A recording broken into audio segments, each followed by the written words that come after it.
I'm not going to, so quit asking. That's my favorite video of Nick Saban ever. That's Dude, actually what he said. I just watched the one where she's like asking him a question. He's like, I can't hear you. Did you guys see this? This was from a while ago, but it's a press clipping of where Nick Saban told the team that the only woman he'd ever cheat on Miss Terry with was Hillary fucking Clinton. What? Okay, I'm going to read this out. This is going to be our live reading segment. It cuts off from here, but guys out there chasing pussy, having all these kids, and then you come in here and try and play football. Ultimately, it's a distraction. Ultimately, you don't want to be out there chasing after midnight. If you haven't locked it up by midnight, it's not worth it. At this point, Saban paused, shuffled on his feet. The color had risen in his face. His players had no idea what to expect next. Ultimately, you never want to sleep with anybody who has less to lose than you do, he said. So ultimately, if I'm ever going to sleep around on Miss Terry, it's going to be with Hillary fucking Rodham Clinton. That's all direct quotes from Nick Saban. That's actually crazy that I never knew that he said that, because that feels like something that somebody would type into an AI thing to have him say, not him actually saying it. I kind of want to know when he said this. Like, it's probably when Bill was president, right? It can't be any time recently, because it would have made much bigger headlines if it was, I think. This is from like a book. It's not from an article. So I'm assuming it has to be from when he was with I think it was at the Browns at that point. Or maybe Michigan State. I forget. I don't know. First down, goes to the sidelines, has a man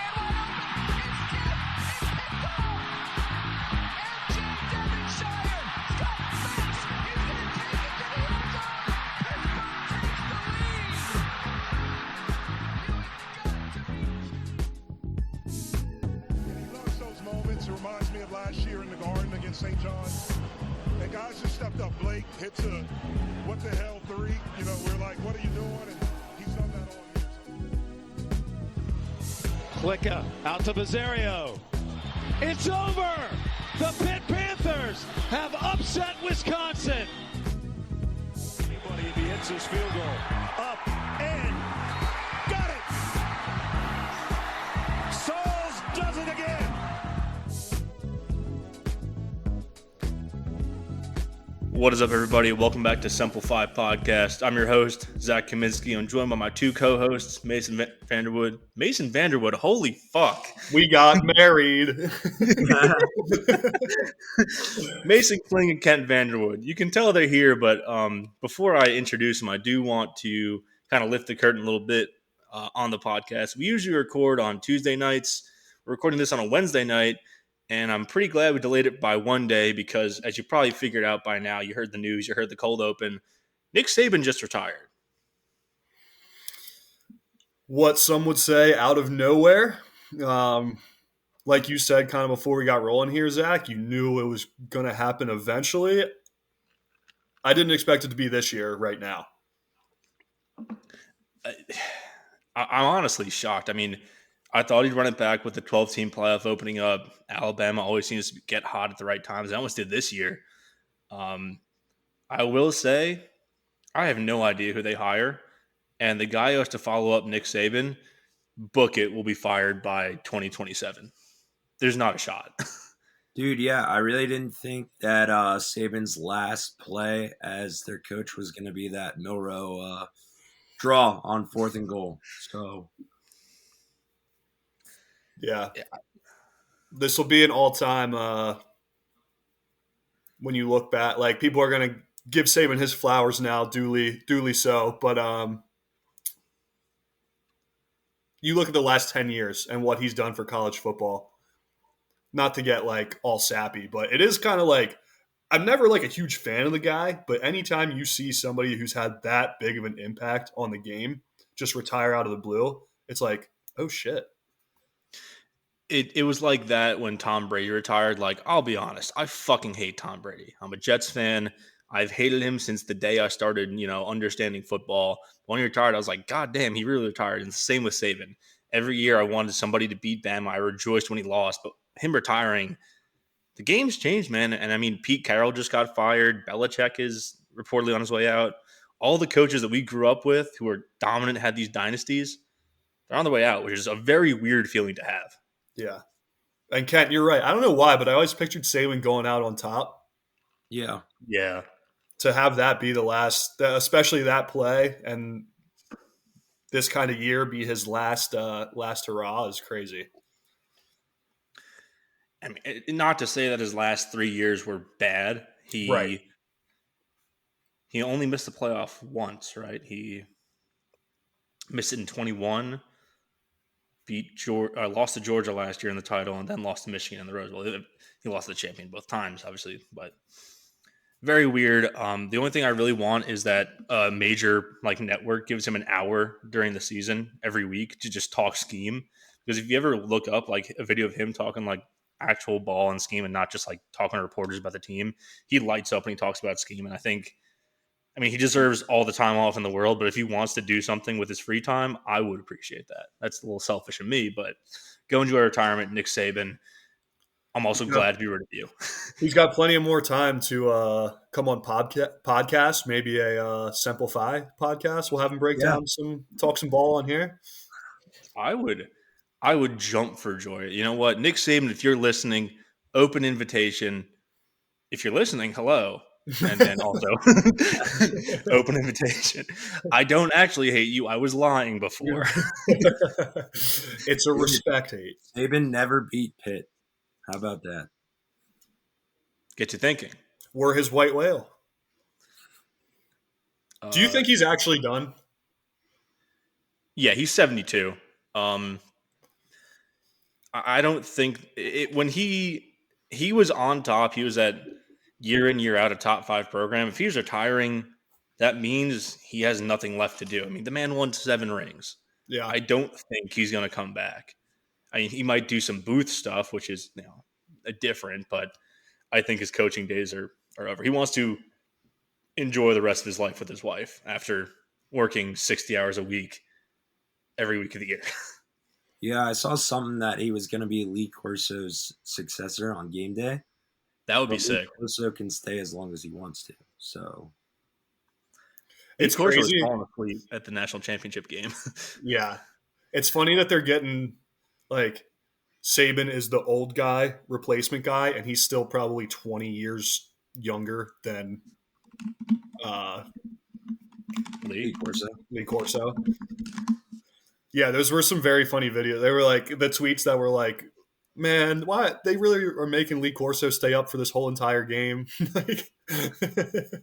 Yeah. Lee Corso is 88. I thought he would have at least been 90. Not tonight, sweetheart. Give me that head. Whoa, pause. We can probably guarantee Saban won't be that out of pocket, but he will bring something else to game day. So if he's on there, if I have to catch him every Saturday morning making picks, it's fine with me. I mean, you have the out of pocket with McAfee, and then the actual ball knowledge with Saban will be a very interesting combo to have on air. I think they would actually kind of play off each other well. I thought McAfee was done. Didn't he? Did he? Yeah, he was on the national championship pregame show. Maybe they renewed, but I remember partway through the year, there was a tweet or something where he was whether I'm back or not, I really had fun doing game day. But it sounded like it wasn't a for sure thing that he was back, which I think is incredibly dumb because he's the most electric person on there. But I think he made game day better. He got a lot of backlash though for whatever reason. Per Athlon Sports on December 8th, Pat McAfee told them that he will be back for 2024 on College Game Day. Okay. Love it. Glad. Very glad. There we go. Some are saying that Eli Holstein transferring to Pitt was the straw that broke the camel's back for Nick Saban. That's all I'm going to say on that. Shout out to the Loyal Sons. I stole your tweet. Saban's actually following Eli. It's coming here. Wait, before we talk national championship, and we can maybe revisit this, but because this is just the first time we've talked about it, but who would be the funniest hire at Alabama? Oof, James Franklin.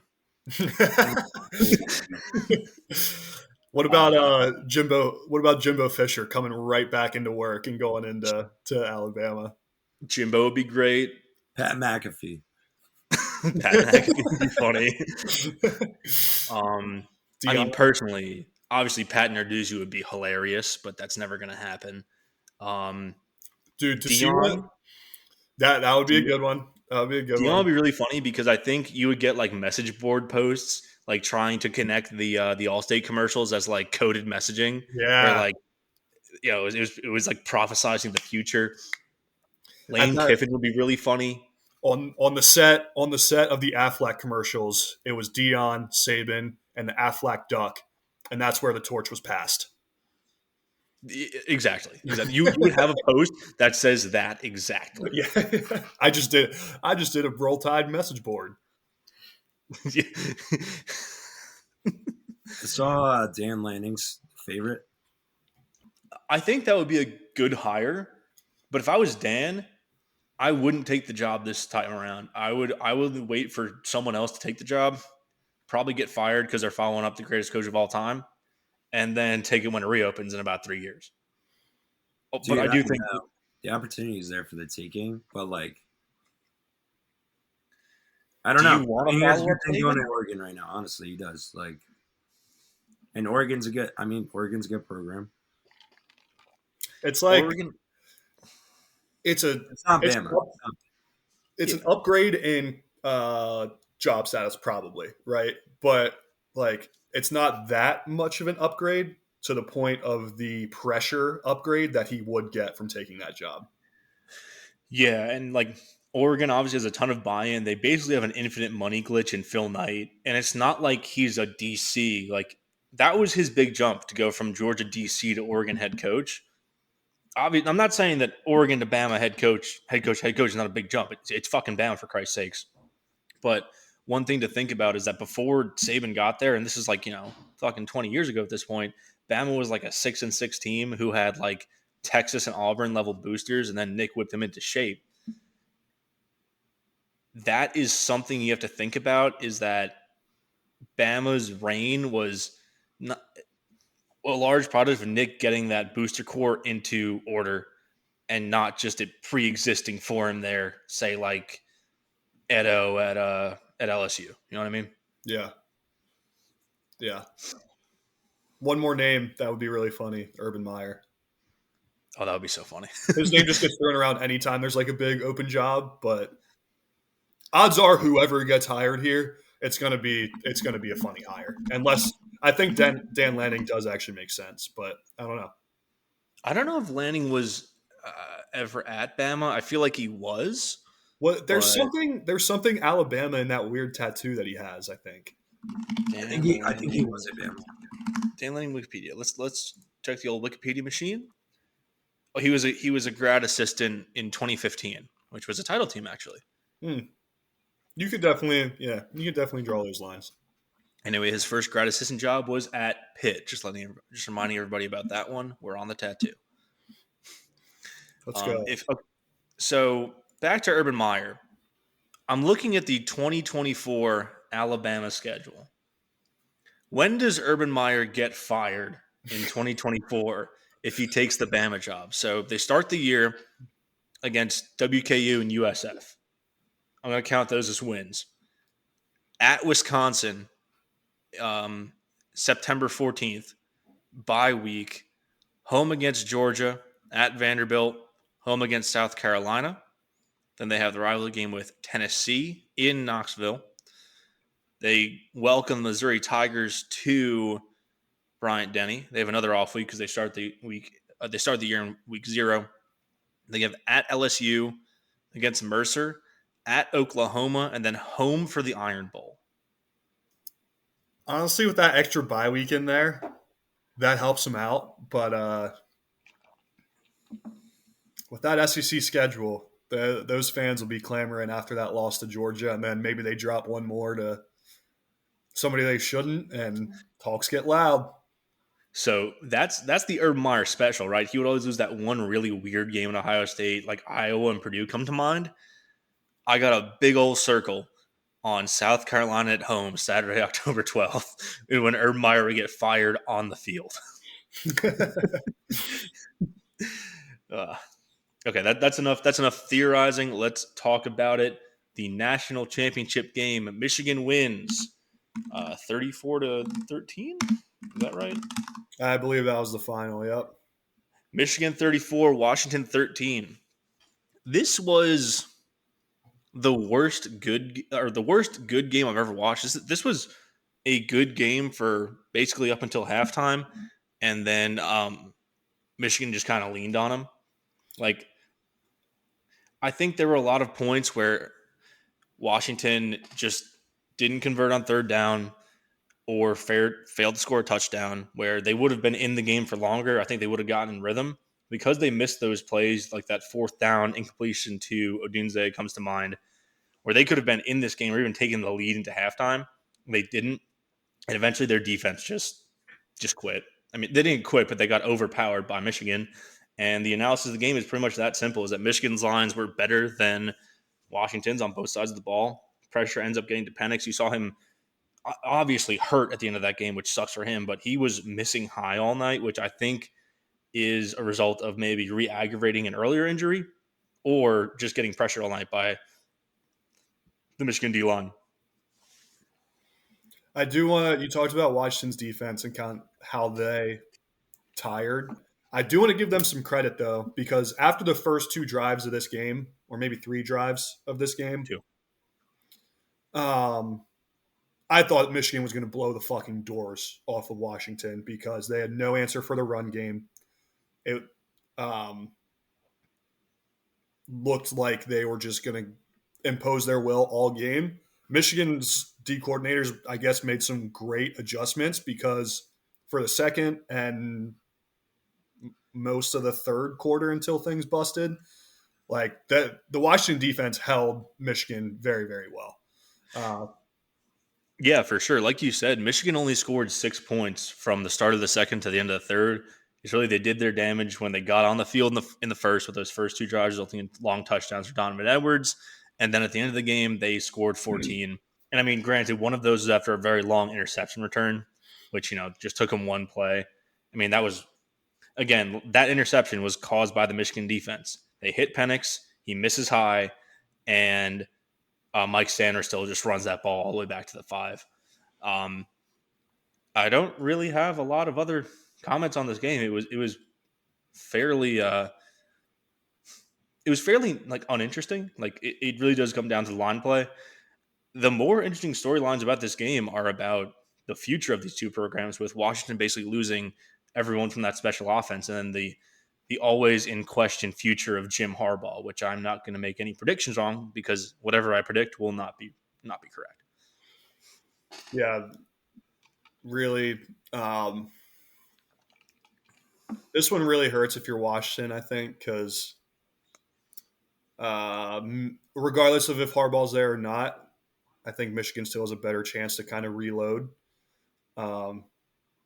This was Washington's shot. Like, they could be back and they could make some noise next year with the 12 team, even a couple years down the road after they get kind of that next really strong recruiting class in. But to be this close and what I thought was a very winnable game for a lot of it, if I think Michael Penix would have played a little bit better, they kind of had their shot. And we were kind of, I think as a podcast for the most part, we were kind of rooting for the Huskies all year. So it was a little bit personal as well.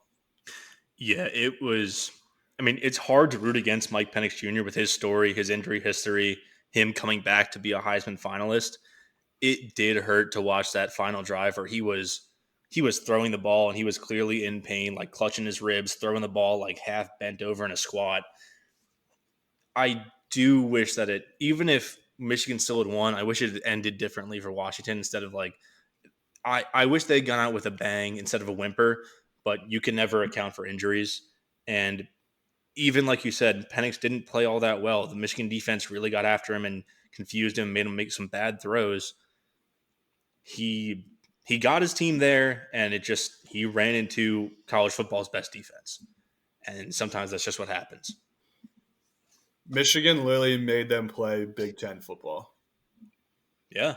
So And they had a hurt running back and couldn't do it. yeah, and so that might be a little preview for what's to come for all of those Pac-12 schools moving to the Big Ten. When we always talk about the West Coast offense meeting the Big Ten play style. We saw who won last night. So, I mean, probably the only team that's going to be able to make that transition easily is Oregon because they treat their lines like a Big Ten or SEC school would. But that's getting a little bit too far into the future now, aren't we? yeah. Anyway, any other thoughts on this game? Because I basically ran out already. JJ McCarthy confirmed not depressed anymore. His tweet from 2020, I think it was 2020, saying like breathe in, visualize a Michigan Natty. One of the best age tweets of all time. He called a shot and he fucking got it. Yeah.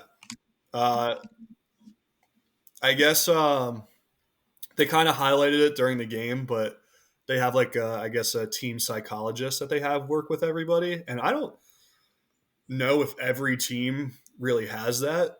I feel like every team should have that though, because like the way that they were talking about like what he did for the program, apparently he's a guy that's been there for like 20 years and has like worked with all these guys. I don't know. It was just kind of cool to see like a little peek behind the curtain into what like the day-to-day life, so to say, or like they're not just people like football players out there, like they're real people.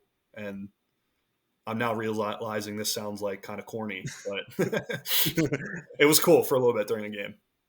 So I do know that Pitt utilizes like a sports psychologist. I don't know if they have like a sideline guy like Michigan does. I've never heard anything about that.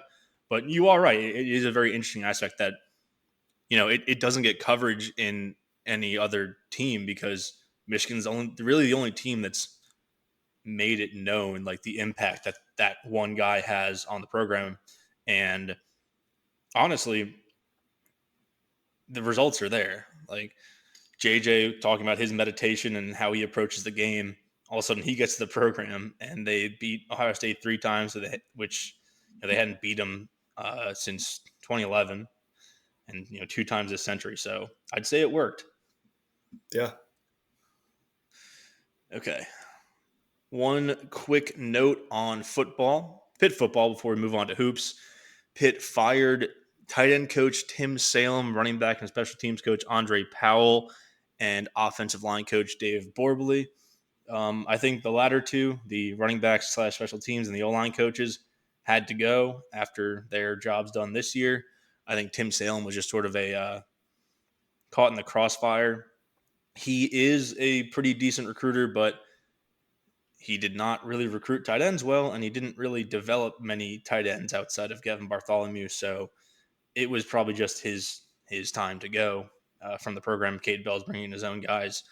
I don't know who those guys are. We'll let you know when we find out.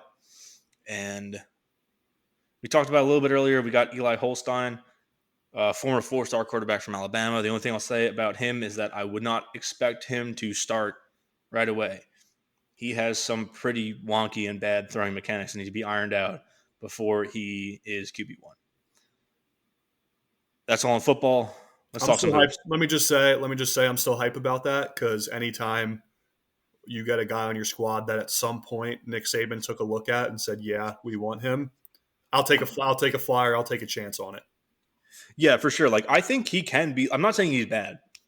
I think that obviously he was a 4-star for a reason. He was like a top 15, 20 quarterback recruit in the nation. There's a reason for that. He just needs his footwork ironed out, and he can be a really good quarterback for Pittsburgh. Now, on to basketball. Pitt beats Louisville on January 6th. Kind of expected. It's Louisville. The game we got to talk about is Pitt losing at home to Duke 75-53. I just want to get a couple of quick stats out before I turn it over to you guys. Or actually, just one stat from this game. Pitt shot 32.8% from the field and shot 33.3% from beyond the arc. When you shoot below your 3-point percentage, you're going to lose a game. I think it's It's very high level. It's very simple, but that's about it. And then Duke made half their shots, and that's why they won. This game was disgusting. Yeah,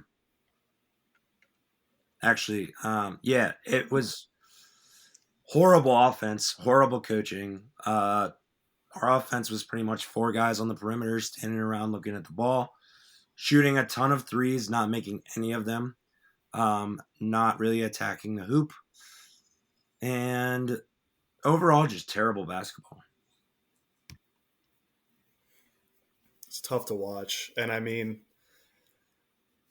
Duke has some dudes. You know that one of the premier teams in college football, they're going to have shot makers. But I think we made Duke look a hell of a lot. Like, yes, they're one of the best teams in the country. We made them look so much better than they were yesterday. Filipowski having 17 going into half. He probably could have put up like 50 points if he wanted to. He was just going nuclear.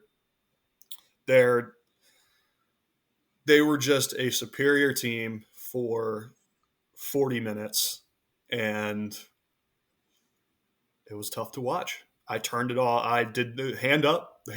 I did not watch this whole game. I mean, why would you? We were down 48-23 at halftime. You always want to have faith and come back, but when you're down like that to Duke, when you're shooting like you are, you know what's going to happen. And I mean, you look at the box score. Guillermo was 1 for 6. Zach Austin 5 for 11, 1 from 5 from beyond the arc. Hinton was 3 for 8, 3 for 7 from behind the arc.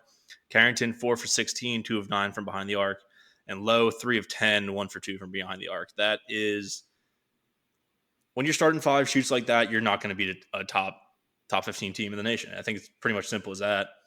We talked last time, like, yeah, we expected this team to take a step back from the tournament run with a lot of veteran players. It still doesn't make an ugly loss like this feel any better when you have to wake up the next morning, see that score, see that box score, all that. Dude, and the story of the year is really the lack of consistency shooting the ball. We shoot way too many threes for a team that does not have consistent 3-point shooters. I can think of a number of open 3-point looks, just wide open, point blank, just miss. And it's like, at some point, as a coach and as a coaching staff, if your offense is designed to get those looks and your guys can't knock them down, you have to adjust. And we're not, Capel and his staff are not doing that. Like, we have one guy. That should have a green light. Everybody else needs to find a different way to score the rock, to get other people shots, to do something other than, like you said, Kent, stand outside the arc, wait for a pass, and then jack up a shot. It's like, the other thing too is, like I mentioned it earlier, everybody just stands around and looks at the ball. It's like they're waiting for somebody to play iso ball and kick it out if it's not there for a 3, which was last year's offense pretty much. And you don't have the guys like Burton that can score an iso ball as well. That opened up Hinton a lot more last year. Hinton's, as you mentioned, the only one that can really hit threes consistently with guys in his face, but teams are focusing on him because they know the other guys aren't knocking him out. So it's like he's way more contested. He's not shooting as well because of it. He's the only consistent threat on offense, and it's frustrating to watch. It's like Capel has to come up with better offensive sets with multiple guys inside, more movement, more screens, just get more inside looks, dude. Easy buckets. The easy buckets opens everything else up outside. It's like, and when you start the game missing and shooting that poorly, it's like that gets you mentally. Go ahead, Zach. Sorry, I used the hand feature. No, I guess what you were saying about those inside looks, how much do you attribute the struggles with these inside looks to Fede's regression and then having to lean on Guillermo, who even though he's an impressive athlete, he had that awesome dunk in Louisville game, which was the highlight of the game. But he's still underweight. He's an awesome athlete, but still underweight. He's a 4 playing the 5. How much do you think the combination of those two things is affecting the inside game? Oh, I totally think it is. There's no doubt that, the lack of actual bulk inside hurts this team, both in terms of the inside scoring and the rebounding.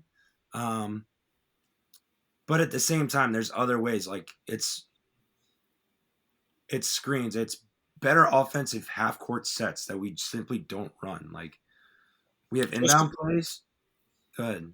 I was just saying, just because you don't have a true big doesn't mean you can't play inside. And we've abandoned that totally. Like there were a couple times where I know he's not the biggest guy, but we did kind of play through the post in Guillermo. And I felt like from what I watched in the game, those were some of the better looks that we had got when they didn't even have to bring anybody down to double him, but just the threat of being close to the basket, like you said, Kent, opens everything else up. Yeah, it's tough, but yeah, like you said, that's not an excuse to not try and score inside.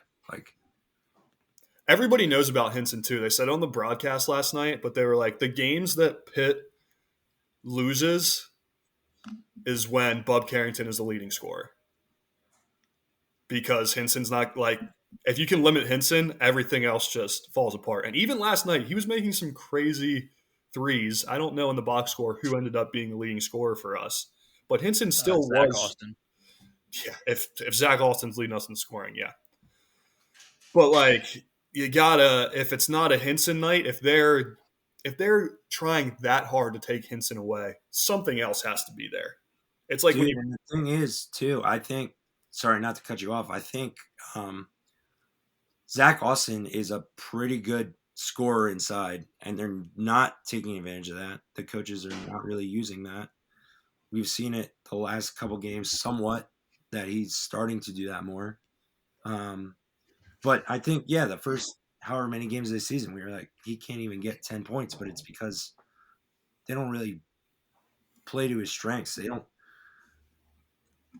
It's like they're trying to fit a square peg in a round hole with a lot of these guys. It's like they made the tournament last year playing a certain way.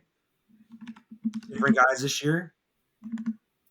And that offense is not as effective, and they're losing games because of it. And it's right back to square one. Like, you have to coach your team based on the strengths that you have. And right now, not doing that. You know the worst part? We get to go play this game again in Durham. And if they came into our house and beat us that bad, that's going to be brutal. And a home game against Syracuse in the middle, who waxed us at their place. It has been a rough start to ACC play. Yeah. I think right now this is not even an NIT team. Like, no postseason play. Yeah, I think the tournament's out of the question unless they go on a miracle run in March in the ACC tournament down in North Carolina. Dude, they have some quality opponents left on the schedule, but majority of them are on the road. And yeah, it's like they don't even have one good win yet. Like, I was saying, do we even have a quad 2 win? I don't believe so. I think it's all 3 and 4. Yeah. What's that? The NET rankings, right? Yeah. I know we're 0 for 6 against. We're 0 and 4 in quad 1, which is Florida, Clemson, UNC, and Duke. 0 and 1 against quad 2, which was at Syracuse. 4 and 1 quad 3, which is the loss to Missouri. And then quad 4 unbeaten, which are all teams under 250. Left on the schedule, there's obviously quad 1 away at Duke, quad 1 away at Miami, away at NC State, quad 1 away at Virginia, quad 1 away at Wake Forest, quad 1 away at Clemson, quad 1 away at Boston College, quad 1. Those 1, 2, 3, 4, 5, 6, 7 games probably got to go 7-0, and I Yeah, don't think they are. yeah. If we get let's win out in our quad one games, and then we're good. Yeah, Yeah. dude, it's frustrating. I mean, the other option is winning the ACC tournament. But Against quad one teams. yeah, you got to think Capel's very much on the hot seat after this year if they continue to play it like this. Like, Yeah. I think he bought himself a clunker year like this, and if they miss the tournament and keep putting up these clunkers against competent teams, 2024, 2025 is the make it or break it year. And that sucks because Capel's easy to root for after you turn the team around, but that is what it is. Actually, I don't know if they can fire him because they just signed him to a big extension, right? yeah, we got to stop doing that. Heather, quit it, knock it off. We have one good year in a sport, and they're like, all right, this is our guy.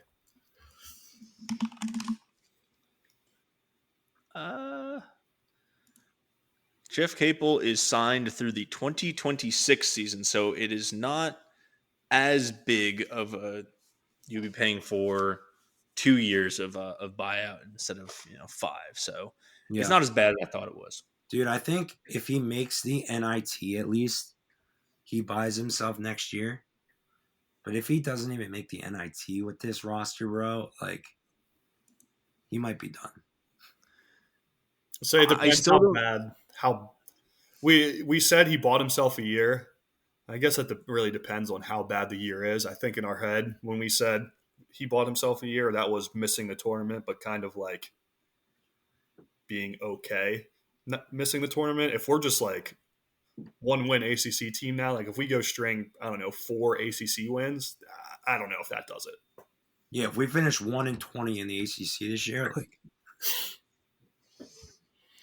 fair enough. That's fair enough. Because right now, we're not even close to pulling one of these out. Syracuse, maybe. We were up at halftime. But, Clemson was the closest. Do we play Louisville again? We get Louisville at home. Let's go.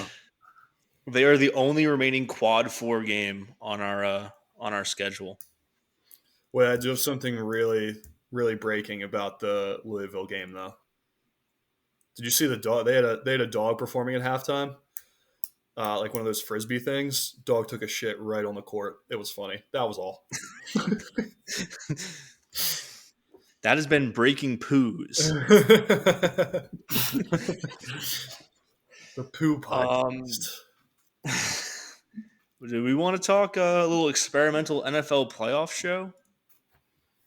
I don't know if the college football world is ready for my NFL takes. This is where I really get cooking. You know what? They better get ready. Do we want to start in the AFC with Kent or the NFC with Mason? Give me the rock. Give me the rock. All right. NFC, number 1 seeded San Francisco 49ers on the bye. The 3 games are, and I wish I had pulled up the schedule because schedule fucking ESPN. Give me ESPN, not fucking CBS. Wildcard round. Okay. NFC, giving Mason the rock. Super wildcard weekend. NFC plays Sunday and Monday. Sunday first, Green Bay at Dallas, 4:30. 8 o'clock game, Los Angeles at Detroit. And then Monday, your Philadelphia Eagles at the Tampa Bay Buccaneers. Niners on the 1 seed, got the bye. Going to go right to the heart of it. Eagles at Bucks. How are you feeling? Bad. No. I think even though we didn't win our division, if we were going to have a first-round matchup, this is the team I would have picked to play. So that's a positive. I've got plenty of negatives. I'm not saying them today. If you want Eagles negatives, go to a different podcast. Or maybe Kent will tell you some negatives about the Eagles. But Slay's coming back. Defense is going to look different. You know who else is coming back? Big Dom. We get Big Dom back on the sidelines. His suspension is up. Team's gonna look completely different under his protection. That's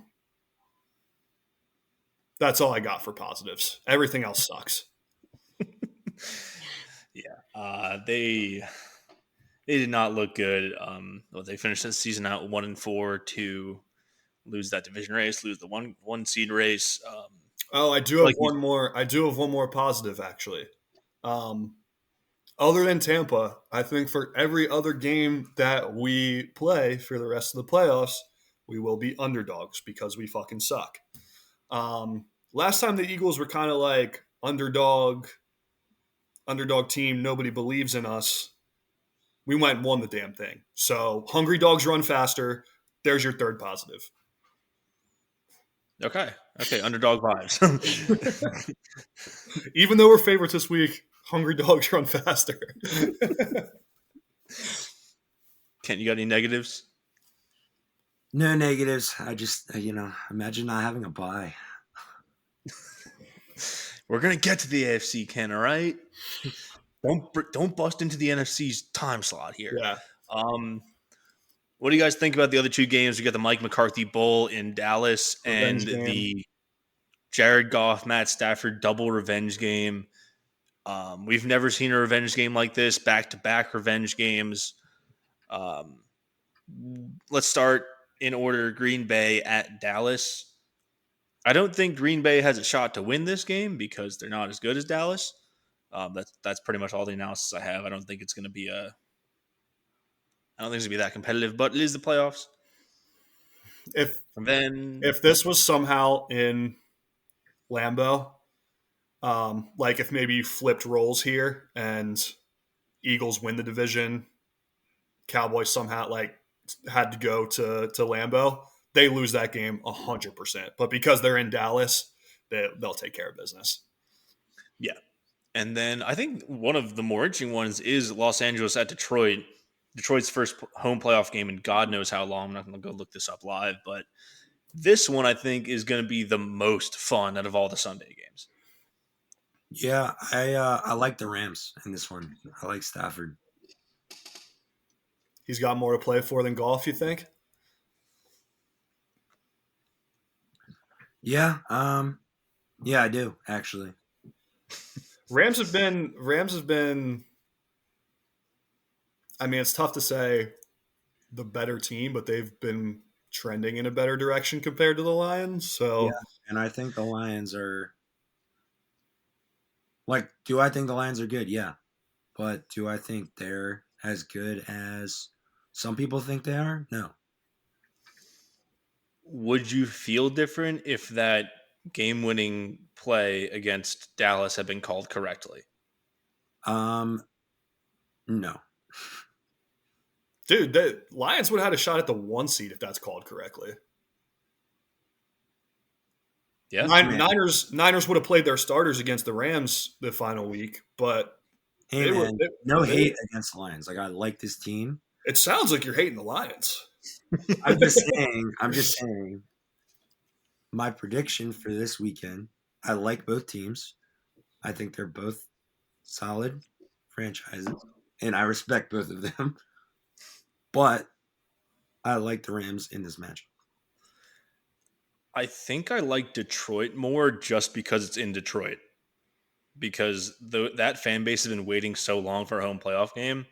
It's going to be the loudest non-Arrowhead venue this weekend. Yeah. That's probably. I get it. I see both sides. Stafford's first game back at Ford Field. Hard to pick against that in my mind. No, I see where you're coming from, but I see both sides. It'll be a great game. Very excited for this one. I agree. Best game of the Sunday. I think it might be the best game of the weekend. I think it's 1A, 1B with one of the AFC games.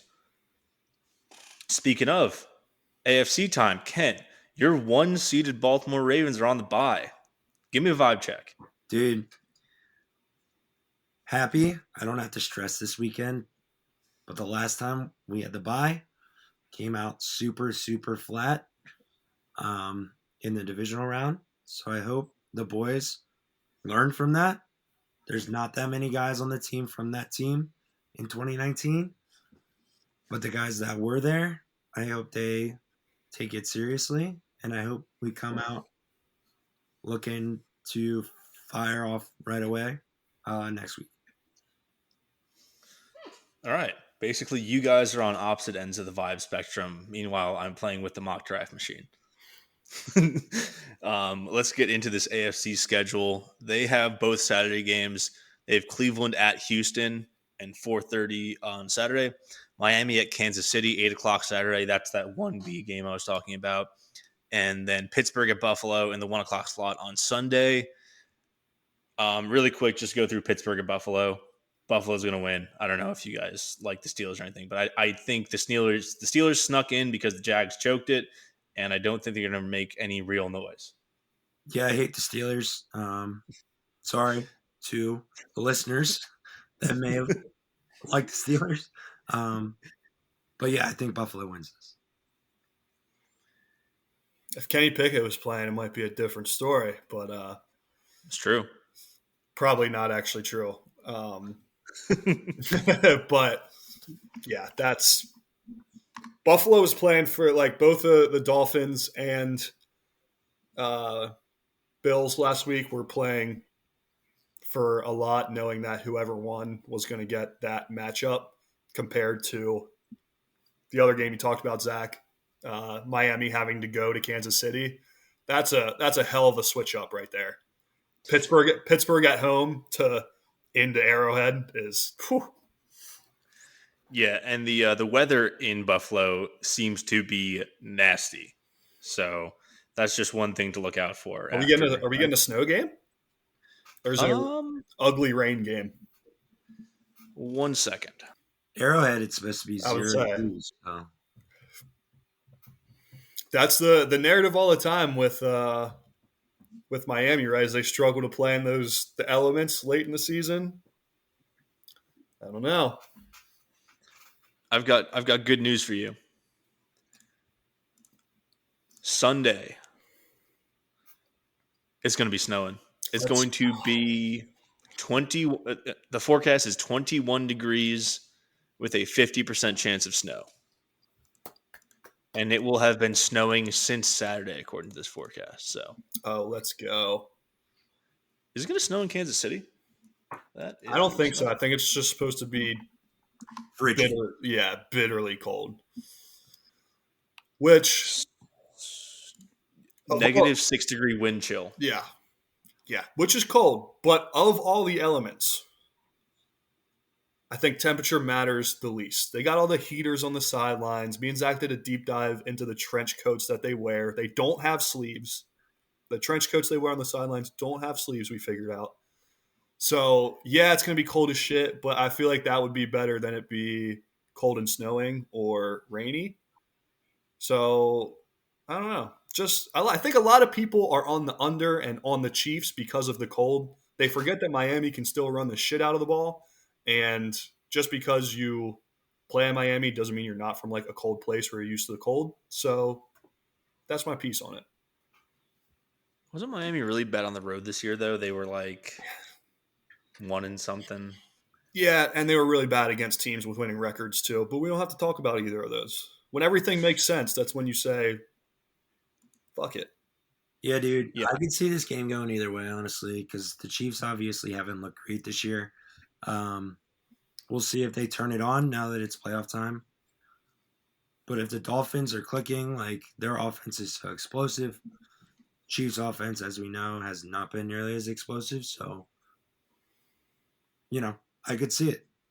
If I had to make a bet, I'm going to take the Chiefs because they're playing at Arrowhead. I'm going to take the Chiefs to cover too.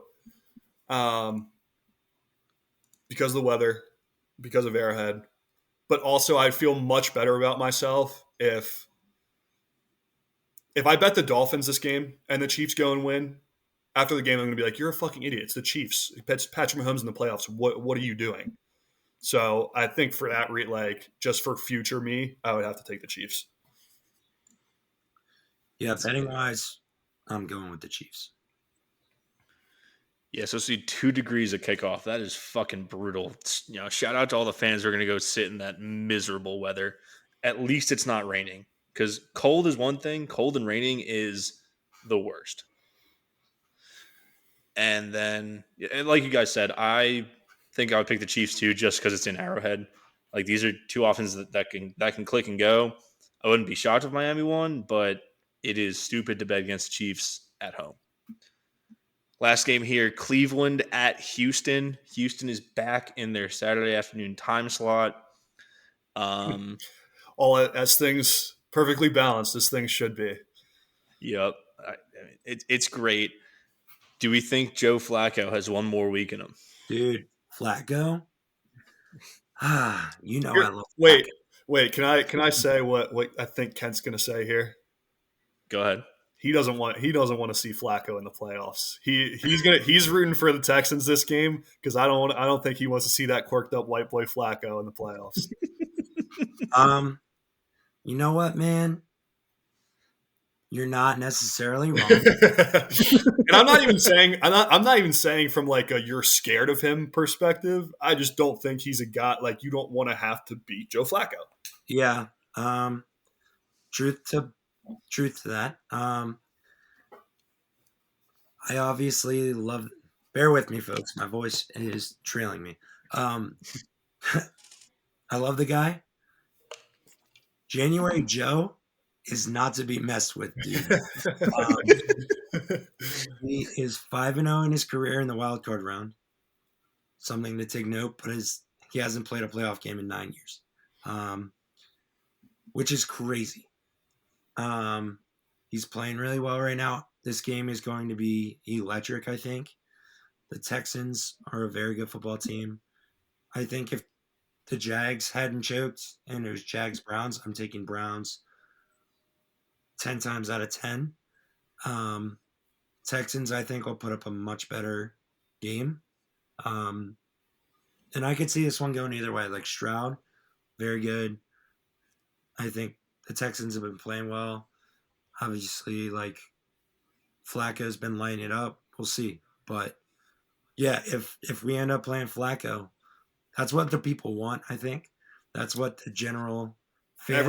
Everybody outside of Baltimore, I think, is probably rooting for that. Yeah.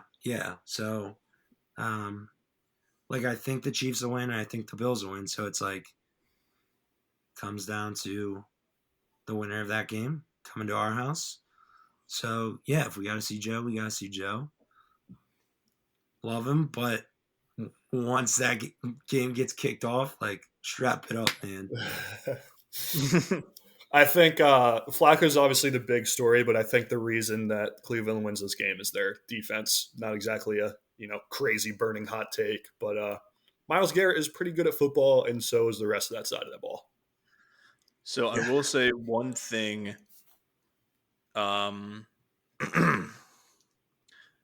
Cleveland did play the Texans only 2 weeks ago. They beat them 36-22.